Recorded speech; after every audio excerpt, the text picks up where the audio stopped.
Hello दोस्तों। अभी हाल-फिलहाल मुझसे किसी ने एक सवाल पूछा था कि फ़ेवरेट एनिमल के बारे में कि आपका सबसे पसंदीदा जानवर कौन-सा है? तो मोस्ट ऑफ द टाइम मतलब from main side it is tiger, sometimes lion और उस तरह के जो अटैकिंग एनिमल होते हैं। आई एम नॉट सेइंग कि कुछ लोग सॉफ्ट एनिमल को नहीं बताते हैं, किसी का हो सकता है डियर हो, किसी का बियर हो, व्हाटएवर। लेकिन मेरी माने और मेरा जो तरीका है सोचने का, जो मैंने अभी तक देखा है, मुझे अब सबसे सूटेबल और सबसे सही जानवर लगने लगा है हनी बैजर।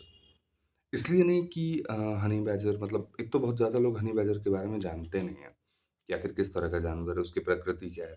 तो कभी आप देख सकते हैं, यूट्यूब पे ही अवेलेबल है, ऑब्वियस सी बात है, उसके बहुत सारे वीडियोज़ आजकल सर्फेस हो रहे हैं Instagram and all social medias पे।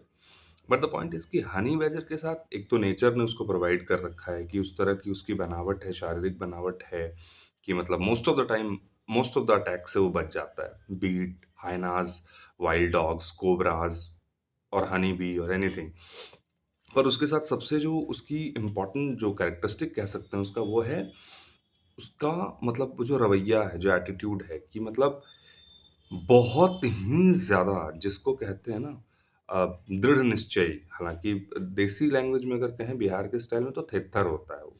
लेकिन वो पॉइंट इम्पोर्टेंट इसलिए है कि वो ज़रूरी है, मतलब सर्वाइवल इंस्टिंक्ट के लिए ह्यूमन्स को हनी बैजर का वो एक पार्ट बहुत इम्पोर्टेंट है क्योंकि हमारे साथ मोस्टली करियर में, लाइफ में ना अटैक चारों तरफ से है, राइट? मतलब अगर लायन को भी चारों तरफ से हाइनाज मिलके मार रहे होते हैं, अगर वो अकेला होता है, थोड़ा बूढ़ा हो गया है, मोस्ट ऑफ द टाइम अगर वो फिज़िकली उतना नहीं स्ट्रॉन्ग है, तो वो हार सकता है या फिर मर भी सकता है। लीथल हो ही सकता है वॉर। बट इसके साथ क्या है कि इसको है कि मुझे लड़ना है। इस हनी बैजर के अंदर ये है कि मुझे सिर्फ़ लड़ना ही नहीं है, मुझे दोबारा फिर से उठ के लड़ना है। जब तक सामने वाला या तो सरेंडर ना कर दे, या तो भाग ना जाए, या अगर उसको शिकार बनाना है तो ऑब्वियस सी बात है शिकार बना लेगा। तो what's my point of saying is कि कभी-कभी लाइफ़ में ना जब ये सवाल आता है कि अ फ़ेवरेट एनिमल वाला कि कौन-सा आपका पसंदीदा जानवर है? तो I always prefer honey badger क्योंकि हम लाइफ़ बीइंग एन एस्पायरेंट हम लाइफ़ भी हनी बैजर वाली ही जी रहे होते हैं। हमको जीना ही होता है क्योंकि हनी बैजर के साथ थोड़ा पॉज़िटिव पार्ट ये है कि वो कोबरा का ज़हर पी के भी 2 घंटे सो के उठ जाता है एंड देन वो अटैक कर देता है किसी और चीज़ पे या अपने अगले काम में। हमारे साथ क्या है, हमारे जो पॉज़िटिव तो नहीं, नेगेटिव जो रिज़ल्ट्स हैं वो हमारे लिए थोड़ा ग्रुप ऑफ हाइना या फिर कोबरा का वेनम उस तरह की चीज़ें हैं।